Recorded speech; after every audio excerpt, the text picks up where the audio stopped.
का स्वदेशी उत्पादन 70 लाख टन बढ़ाने के लिए 6 उर्वरक संयंत्रों का उद्धार किया जा रहा है। FCIL के गोरखपुर, सिंदरी, तलचर और रामागुंडम संयंत्र, HFCL की बरौनी इकाई और BVFCL की नामरू फोर्थ। सोने पर सुहागा ये है कि देश में अब बनेगा सिर्फ नीम लेपित यूरिया, क्योंकि इससे होगा किसानों का फायदा ही फायदा। अनाज का उत्पादन 10% तक बढ़ेगा। बढ़ेगी 10 से 15% नाइट्रोजन क्षमता।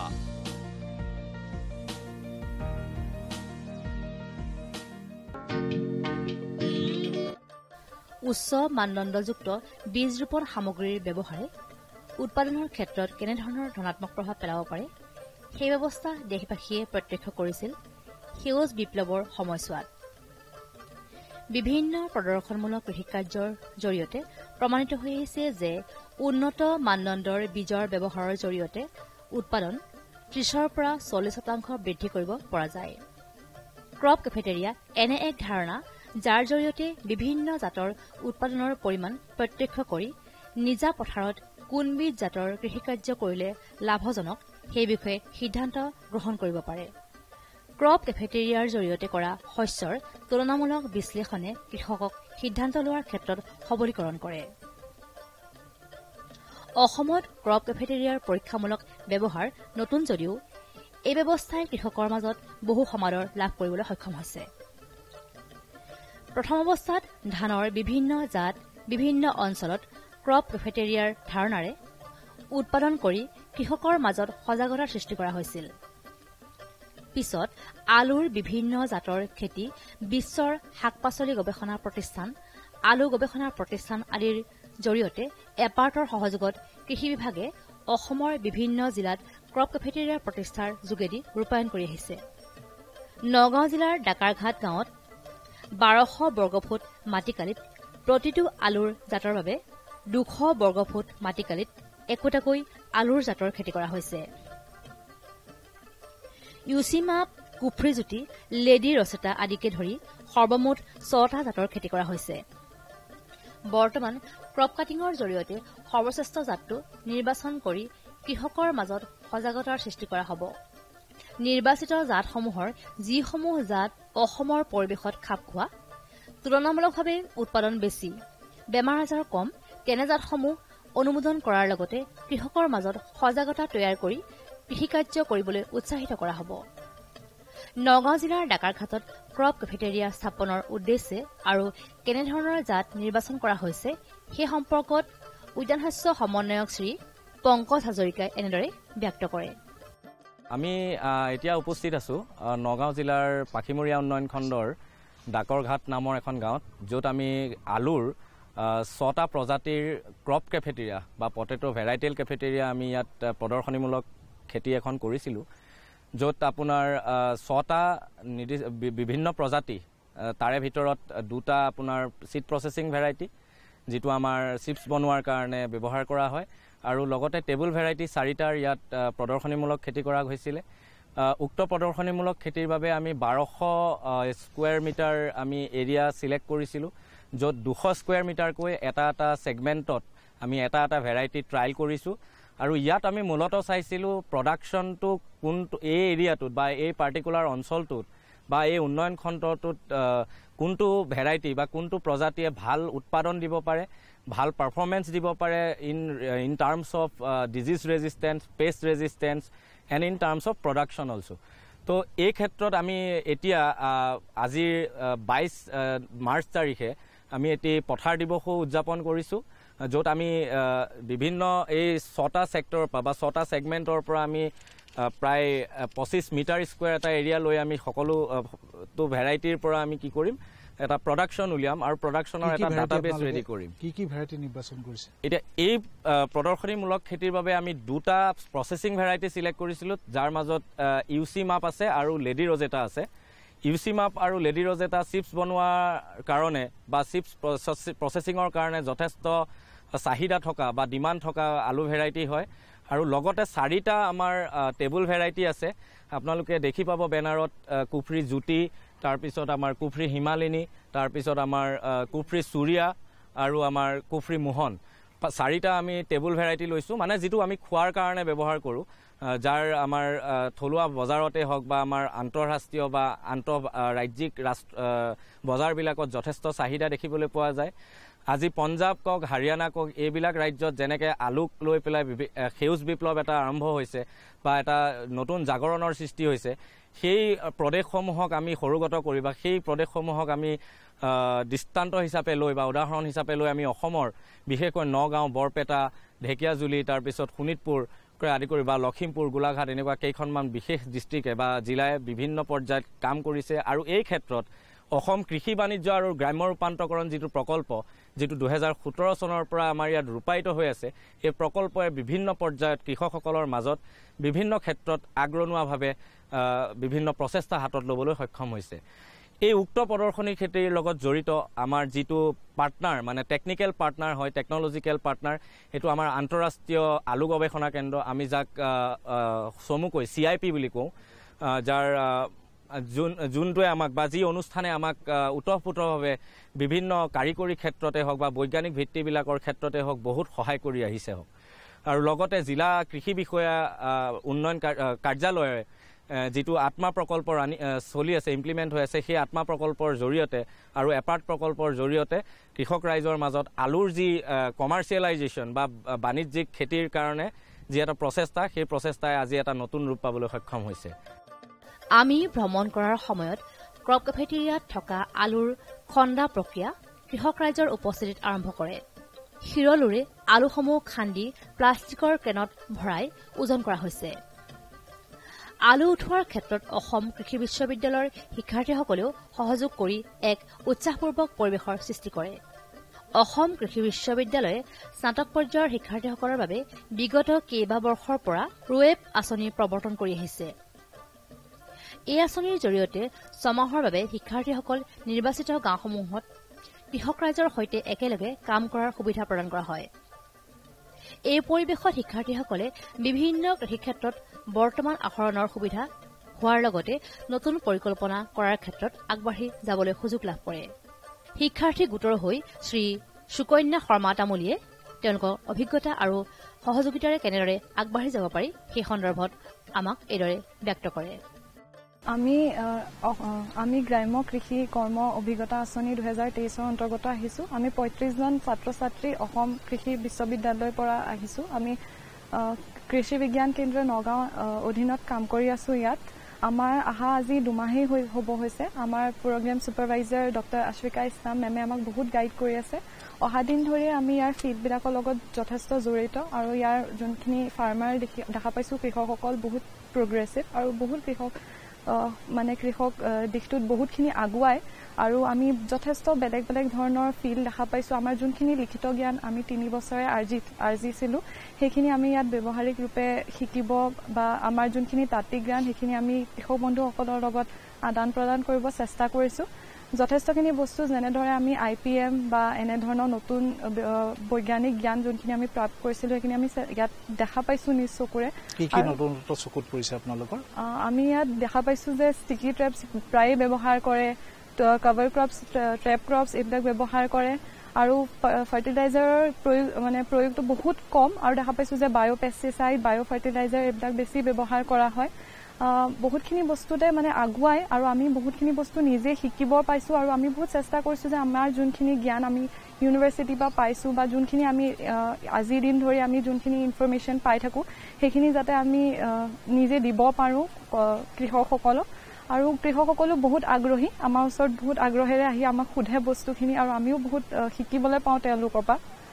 আৰু অহা দিন ধৰি আমি ইয়াৰ ৰঙালাও খেতিৰ লগত জড়িত। আমি আহি পেলাই ইয়াতে দেখিছোঁ যে নাৰ্জী ফুল ৰোৱা হৈছিলে। আমি অহা দিনাখনেই নাৰ্জী ফুল ৰোৱা হৈছিলে, তাৰপিছত ইয়াতে মাকৈ ৰোৱা হৈছে কভাৰ ক্ৰপ হিচাপে আৰু মাজে মাজে ষ্টিকি ট্ৰেপছ দেখা পাইছোঁ। আৰু ইয়াতে আমি আলুৰ খেতিও দেখা পাইছোঁ, ধান খেতি আপোনাৰ এতিয়া নাই বাৰু, কিন্তু আমি আহি পোৱাৰ লগে লগে আমি সৰিয়হৰ খেতি হাৰ্ভেষ্টিং পাইছিলোহি। আমি গোটেই হাৰ্ভেষ্টিং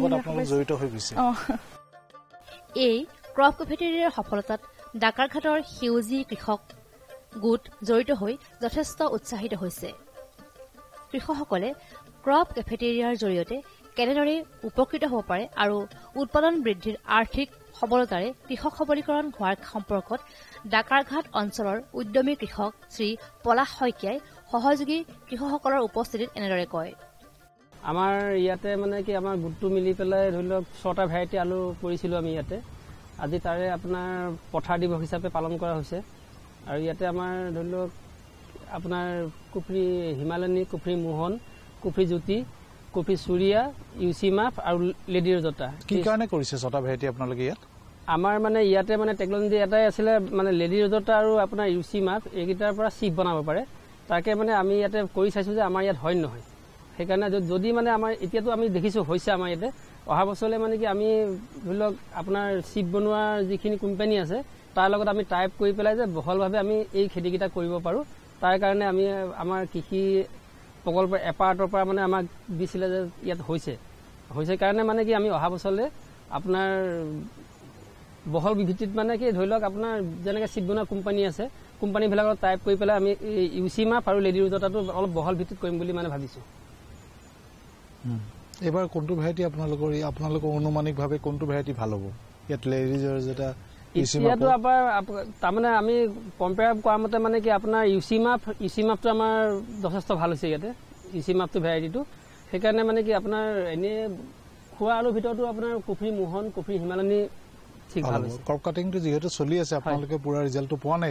হয়, এতিয়াতো আপোনাৰ মোটামুটি 25 স্কোৱাৰ ফুটত আমি মোটামুটি ধৰি লওক 60 কেজি এটা পাবলৈ সক্ষম হৈছোঁ। কিন্তু ইয়াত তাতে মানে আপোনাৰ গোটেইখিনি কৰি ল'লেহে গম পোৱা যাব যে ক'ত কম বেছি হ'ব, কোনটো ভাল হয় সেইটো ভৱিষ্যতে আপোনালোকে কৰিব পাৰিব। হয়, কৃষি কৌশল প্ৰয়োগেৰে ক্ৰপ কেফেটেৰিয়াত উচ্চ উৎপাদনক্ষম জাতৰ ব্যৱহাৰ হৈছে। ইয়াৰে কিছুমান জাত অসমৰ পৰিৱেশৰ লগত অতি সহজেই খাপ খাই পৰিছে। উৎপাদনৰ দিশেৰে সৰ্বভাৰতীয় পৰ্যায়ত ফেৰ মাৰিবলৈ সক্ষম হৈছে। অসমত পৰম্পৰাগতভাৱে কৰি অহা আলু খেতিয়ে উৎপাদনৰ দিশেৰে পাঞ্জাৱ, পশ্চিমবংগ আদি আলু উৎপাদনৰ অগ্ৰণী ৰাজ্যসমূহৰ উৎপাদনৰ তুলনাত যথেষ্ট কম পৰিলক্ষিত হৈছে। কিন্তু বিগত দিনত পোখৰাজ জাতৰ জনপ্ৰিয়তাই অসমত আলু উৎপাদনৰ দিশটোক অধিক সবল কৰি তুলিবলৈ সক্ষম হয়। অসমৰ আলু উৎপাদনৰ সফলতাক প্ৰকৃতভাৱে উপস্থাপন কৰাত অৰ্থনৈতিক পৰিসংখ্যা বিভাগৰ এক সবল ভূমিকা আছে। আগতেও এইবোৰ অঞ্চলত আলু খেতিৰ সম্পৰ্কত অৰ্থনৈতিক আৰু পৰিসংখ্যা বিভাগে ক্ৰপ কাটিঙৰ জৰিয়তে সমীক্ষা কৰিছিল। এইবাৰ ক্ৰপ কাটিঙৰ সময়ত উপস্থিত থকা পৰিদৰ্শক শ্ৰী হেমেন বৰুৱাই আমাক তেখেতৰ অনুভৱ সম্পৰ্কে এনেদৰে ব্যক্ত কৰে। আজি ইয়াত আহি বিশেষকৈ আলুৰ খেতিৰ কাৰণে আমি আহি যিখিনি দেখিলোঁ, আলুৰ যিটো ছাৰ্ভে কৰি আছে বৰ্তমান কৰি থকা হৈছে, খেতি যথেষ্ট ভাল হৈছে। ইয়াৰ আগতেও আমি আমাৰ বিভাগৰ তৰফৰ পৰা এটা সমীক্ষা চলাইছিলোঁ ইয়াত, আৰু তাত যেতিয়া আহিছিলোঁ আমাৰ চেণ্ট্ৰেল অফিচৰ পৰাও আহিছিলে বিষয়ববীয়া। আৰু ইয়াত সেইবাৰ আমি ইয়াৰ আগৰবাৰ যেতিয়া আহিছিলোঁ তাতো যেতিয়া আমি ইয়াত সমীক্ষা চলাইছিলোঁ ইয়াৰ যিটো প্ৰডাকশ্যন সেইটো বহুখিনি আমি ভাল পাইছোঁ। আমি ইয়াৰ উপৰিও আমি গোটেই নগাঁও জিলাতে আমি কৰি আছোঁ সমীক্ষা আমাৰ ফালৰ পৰা, কিন্তু ইয়াত যেতিয়া আমি কৰিছোঁ ইয়াৰ যিটো ফলাফল প্ৰডাকশ্যন এইটো যথেষ্ট ভাল। বাকী যিখিনি আমি পাইছোঁ বাকী জেগাত আৰু ইয়াৰ যিটো পাইছোঁ দুইটা যদি আমি কম্পেয়াৰ কৰি চাওঁ, ইয়াৰ মানে প্ৰায় 1.5 গুণ বা 2 গুণ মানে অত্যাধিক ইয়াৰ হেৰিও ক'ব পাৰি। আৰু আজিও ইয়াত আহি দেখিছোঁ যথেষ্ট ভাল বৰ্তমানো কাম চলি আছে, আৰু আশা কৰিছোঁ এই ধৰণে যাতে আৰু আগুৱাই যাওক। এপাৰ্টৰ আঁচনিৰ জৰিয়তে আত্মাৰ সহযোগত কৃষি বিভাগে বহল ভিত্তিত কৃষকৰ সহায়ত কৰোৱা ৰঙালাও খেতিত সুসংহত শস্য সুৰক্ষাৰ ব্যৱস্থাপনাৰ সফল প্ৰয়োগ কৰা হৈছে। ৰঙালাও খেতিডৰাৰ চাৰিওকাষে ট্ৰেপ ক্ৰপ ৰূপে মাকৈ আৰু মধ্যভাগত নাৰ্জী ফুলৰ খেতি কৰা হৈছে। কৃষকৰ মাজত জৈৱিক কৃষিকাৰ্যৰ সমানুপাতিকভাৱে ৰাসায়নিক সাৰৰ সুষম ব্যৱহাৰৰ বিষয়ে সজাগতা বৃদ্ধিৰ বাবে বিভাগে সজাগতাৰ সৃষ্টি কৰিছে। নগাঁও জিলাৰ উৎপাদিত ৰঙালাওৱে উজনিৰ বজাৰত সমাদৰ পোৱাৰ লগতে চুবুৰীয়া ৰাজ্য পশ্চিমবংগতো জনপ্ৰিয়তা পাইছে। সুসংহত শস্য সুৰক্ষা ব্যৱস্থাপনাৰ সফল প্ৰয়োগেৰে ৰঙালাও খেতিকাৰ্য আৰু ইয়াৰ আনুষংগিক দিশ সম্পৰ্কত এপাৰ্টৰ উদ্যান শস্য সমন্বয়ক শ্ৰী পংকজ হাজৰিকাই আমাক এনেদৰে ব্যক্ত কৰে। আমাৰ যিটো AWP 2022-23 আণ্ডাৰত আমি যিটো ডেমনষ্ট্ৰেশ্যন কৰিছিলোঁ এইটো ৰঙালাও মূল শস্য হিচাপে লোৱা হৈছিল। ইয়াত বাউণ্ডাৰী ক্ৰপ হিচাপে বা আমাৰ চাৰিসীমাৰ শস্য হিচাপে আমি মাকৈটো নিৰ্বাচন কৰিছিলোঁ আৰু তাৰ মাজে মাজে যিখিনি ট্ৰেপ ক্ৰপ হিচাপে আমি পৰিগণিত কৰোঁ যিটোৱে আপোনাৰ বিভিন্ন ধৰণৰ কীট পতংগক মূল শস্যৰ পৰা আকৰ্ষণ কৰে, সেইটোত আমি আফ্ৰিকান মেৰিগ'ল্ড তথা আমি নাৰ্জী ফুল ব্যৱহাৰ কৰিছিলোঁ। ইয়াৰ উপৰিও কীট পতংগ নিয়ন্ত্ৰণৰ কাৰণে আমি হালধীয়া যিটো ফান থাকে আঠাজাতীয় ফান যাক আমি য়েল্ল' ষ্টিকি ট্ৰেপ বুলি কওঁ, তাৰ উপৰিও নীলা যিটো আঠাজাতীয় ফান যাক আমি ব্লু ষ্টিকি ট্ৰেপ বুলি কওঁ, সেই আহিলাসমূহ আমি ব্যৱহাৰ কৰি আহিছোঁ।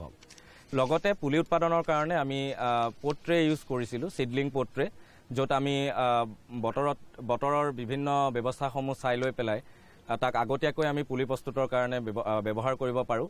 যিহেতু আমি সকলোৱে জানো ৰঙালাও ডাইৰেক্ট চিডেড এটা ক্ৰপ হয়, অৰ্থাৎ আমি মূল শস্যত আমি পোনপটীয়াকৈ লগাব পৰা এবিধ শস্য হয়। যিহেতু সেই শস্যটোত আমি মূল পথাৰখনত লগোৱাৰ আগত যদি আমি চিডলিং ট্ৰে ব্যৱহাৰ কৰোঁ, তেতিয়া আমি 10 পৰা 15 দিন আগত আমি তাৰ যিটো পুলি পাবৰ কাৰণে সক্ষম হওঁ। এই গোটেই প্ৰক্ৰিয়াটোৰ ক্ষেত্ৰত বা প্ৰকল্পটোৰ ক্ষেত্ৰত আমাক টেকনিকেল ছাপোৰ্ট প্ৰভাইড কৰি আহিছে ৱৰ্ল্ড ভেজিটেবল চেণ্টাৰ, যাক আমি বিশ্ব পাচলি সংস্থা বুলি কওঁ। টাইৱান স্থিত মানে যিটো সংস্থা, এই সংস্থাই আমাক টেকনিকেলি ছাপোৰ্ট কৰি আহিছে। লগতে এই যিটো আমাৰ এপাৰ্ট প্ৰকল্প, অসম কৃষি বাণিজ্য আৰু গ্ৰাম্য ৰূপান্তৰকৰণ প্ৰকল্প, এইটো বিশ্ব বেংকৰ অৰ্থ সাহায্যত ৰূপায়িত হৈ থকা এটি প্ৰকল্প।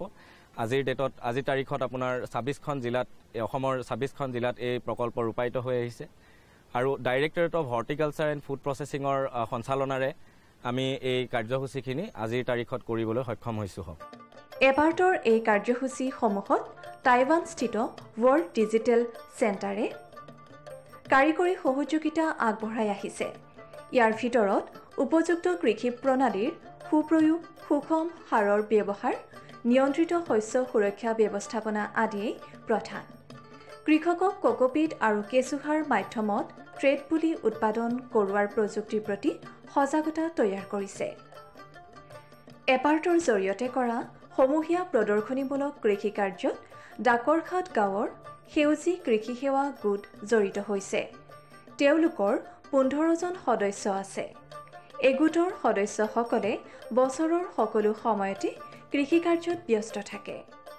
উৎপাদিত সামগ্ৰীবোৰ সদস্যসকলে নগাঁও পাইকাৰী বজাৰত বিক্ৰী কৰে। উৎপাদনৰ পৰা বিক্ৰীৰ ব্যৱস্থালৈকে জড়িত হৈ গোটৰ সদস্যসকলে সন্মানজনক আত্মসংস্থাপনৰ বাট বিচাৰি পাইছে। উদ্যমী এই কৃষক গোটটোৰ সম্পাদক শ্ৰী পলাশ শইকীয়াই তেওঁলোকৰ কাৰ্যপ্ৰণালী সম্পৰ্কত এনেদৰে ব্যক্ত কৰে। আমিতো ৰঙালাও খেতিৰ লগত আপোনাৰ 7 বছৰ হ'ল এতিয়া জড়িত। 7 বছৰ হয়। প্ৰথম অৱস্থাত কি কৰিছিলে, কোনটো জাতৰ কৰিছিলে? আমি প্ৰথম অৱস্থাত আপোনাৰ ইষ্ট ৱেষ্টৰ আপোনাৰ অৰ্জুনা কৰিছিলোঁ, অৰ্জুনা F1টো কৰিছিলোঁ। তাৰপিছত আপোনাৰ আমি 3 বছৰমান কৰিলোঁ। সেইটো 3 বছৰমান কৰাৰ পিছত মানে কি হয়, আমি দেখিবলৈ পালোঁ মানে কি অৰ্জুনাটো মানে কি হয় গেলিলে মানে ৰাখিব নোৱাৰি। তাৰপিছতে আমি এই আপোনাৰ ইণ্ডাজৰ মহাবলী কোম্পানীৰ ৰঙালাওটো ল'লোঁ। ৰঙালাও বাহিৰে আপোনাৰ বেলেগ খেতি কি কৰে? ৰঙালাও বাহিৰে মানে কি তৰমুজ ৱাটাৰমেলন কৰোঁ, আপোনাৰ আলু 6-7 বিঘা কৰোঁ। তাৰপিছত আপোনাৰ বাৰিষা মাহত আপোনাৰ তিয়ঁহ 2 বিঘা 3 বিঘা হয়। তাৰপিছত আপোনাৰ লেচেৰা মাহ থাকে।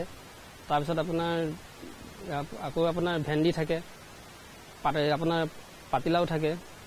আপোনালোকৰ গোটটোত 15জন সদস্য আছে। হয় হয়। প্ৰতিজনে নিজাববীয়াকৈ কৰে নে একেলগে কৰে? আমাৰ গোটটো মানে এনেকুৱা, গোটেই 15জন সদস্যৰ ভিতৰত মানে কি ধৰি লওক আমি 10জন মানে নিজাববীয়াকৈ নিজে কৰোঁ। নিজাববীয়াকৈ আমি নিজে কৰোঁ মানে কি হ'ব, আৰু 10জনে কৰিলে এওঁ যদি কৰে বা তেওঁ কৰিলে আমি এটা মানে গোটেই আলোচনা কৰি লওঁ যে ৰঙালাও কিমান লগাম এবাৰ, আৰু প্ৰতিজনে নিজৰ ববীয়াকৈ নিজৰ মাটিতে লগায়, কিন্তু বেচোতে আমি একেলগে বেচোঁ। কৃষি খণ্ডত অহা এই পৰিৱৰ্তনে নতুন চাম কৃষকক অধিক পৰিমাণে আকৰ্ষিত কৰক, সেয়ে আজিৰ দিনৰ প্ৰত্যাশা।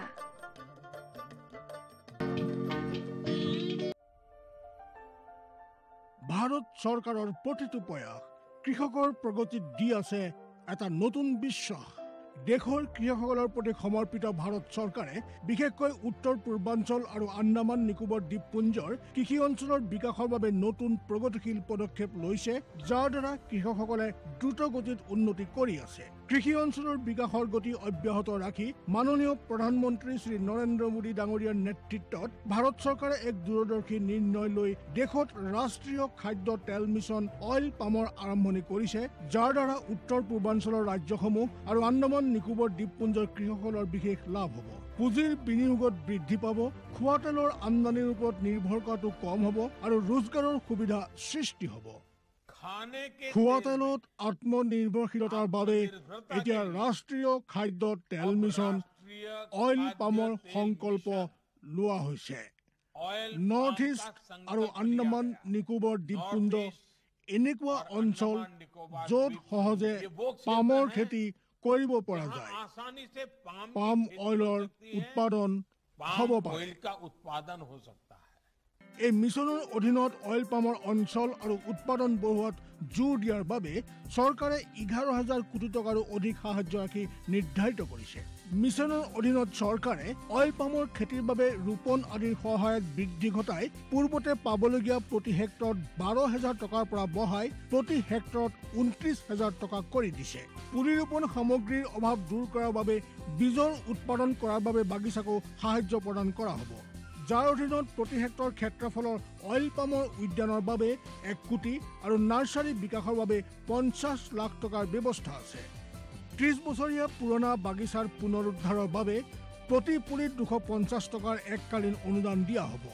উত্তৰ পূৰ্বাঞ্চল আৰু আন্দামানৰ বিশেষ সাহায্যৰ অধীনত তাৰ অঞ্চলৰ গাঁথনি, জলবায়ু আৰু অন্য পৰিস্থিতি অনুসৰি বিভিন্ন দিশত যেনে হাফ মুন টেৰেছত প্ৰতি হেক্টৰত 4,000 টকা, জেওৰা, বায়োফেন্সিং তথা লেণ্ড ক্লিয়াৰেন্সৰ বাবে প্ৰতি হেক্টৰত 7,000 টকা আৰু একত্ৰিত খেতিৰ বাবে প্ৰতি হেক্টৰত 10,000 টকাৰ ব্যৱস্থা আছে। প্ৰাৰম্ভিক 4 বছৰৰ সময়ত ৰক্ষণাবেক্ষণ আৰু অন্তৰ ফচলৰ বাবে প্ৰতি হেক্টৰত 50,000 টকাৰ ব্যৱস্থা আছে। কৃষকৰ বাবে ৰোজগাৰৰ সুবিধা সৃষ্টি কৰা আৰু উদ্যোগসমূহক উদগনি জনোৱাৰ বাবে 5 মেট্ৰিক টন প্ৰতি ঘণ্টা ক্ষমতাযুক্ত নতুন পাম অইল মিছনৰ প্ৰতি গোটৰ বাবে 5 কোটি টকালৈকে অনুদানৰ ব্যৱস্থা আছে আৰু ক্ষমতাত বৃদ্ধি পালে অতিৰিক্ত ধনৰাশিৰো বিকল্প আছে। আমাৰ দৰে কৃষকৰ অইল পাম মিছনৰ পৰা বহুত আশা আছে। আমাৰ লাগিছে এই যোজনা আমাৰ বাবে লাভজনক হ'ব আৰু ইয়াৰ দ্বাৰা আমাৰ উপাৰ্জনো বাঢ়িব। অইল পামৰ কৃষকসকলে সতেজ ফলৰ থোক অৰ্থাৎ FFBৰ উৎপাদন কৰে, যাৰ বৰ্তমান মূল্য আন্তঃৰাষ্ট্ৰীয় মূল্যত হোৱা উঠানামাৰ আধাৰত নিৰ্ণয় লোৱা হয়। প্ৰথমবাৰ কেন্দ্ৰীয় চৰকাৰে সতেজ ফলৰ থোকৰ মূল্যৰ বাবে কৃষকসকলক আশ্বাস দিছে। ইয়াক প্ৰকৃত মূল্য বা BP বুলি ক'ব পাৰি, অৰ্থাৎ কৃষকসকলৰ কোনো লোকচান হ'বলৈ দিয়া নহ'ব। এই ব্যৱস্থাৰ দ্বাৰা কৃষকসকলৰ বজাৰৰ মূল্য উঠানামাৰ পৰা সংৰক্ষণ প্ৰাপ্ত হ'ব। প্ৰকৃত মূল্য BP নিৰ্ধাৰণ কৰাৰ আৰম্ভণি 1 নৱেম্বৰৰ পৰা হ'ব আৰু অহা বৰ্ষৰ 31 অক্টোবৰলৈকে অব্যাহত থাকিব।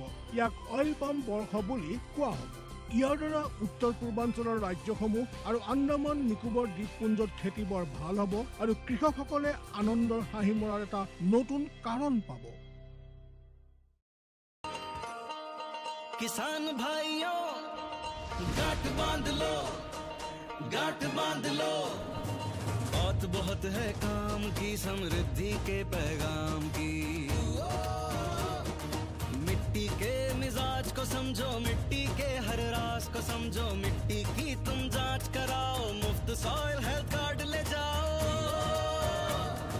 कभी मुनासिब बीज लगाओ, सही किस्म की खाद ले आओ, जितनी जरूरी उतनी डालो, सही मात्रा खुद पहचानो, इसको अपना मंत्र बना लो, मिट्टी की सेहत तो जानो।